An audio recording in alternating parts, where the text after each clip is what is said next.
السلام علیکم۔ پاکستان کے جشن آزادی 14 اگست پر کیا ہونے والا ہے؟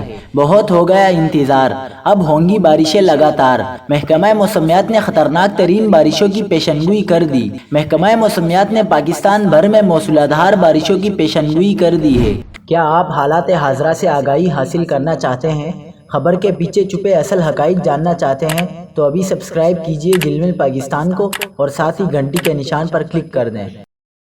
آپ کو بتاتے چلے کہ محکمہ موسمیات نے بتایا ہے کہ 13 سے 14 اگست تک پاکستان بھر میں مغربی ہواؤں کا سلسلہ اثر انداز ہوگا، جبکہ اس دوران بارشوں کے پہلے سلسلے کا آغاز بھی ہوگا۔ اس دوران ملک کے بالائی علاقوں پر اثر انداز ہوگا، جبکہ بارشوں کا دوسرا سلسلہ مونسون کی شکل میں پاکستان کے دیگر علاقوں میں اثر انداز ہوگا۔ محکمہ موسمیات نے بتایا ہے کہ بارشوں کے سلسلے کے دوران گلگت بلتستان، خیبر پختونخوا، بالائی و وسطی پنجاب اور کشمیر میں تیز ہواؤں اور گرج چمک کے ساتھ بارش کا امکان ہے۔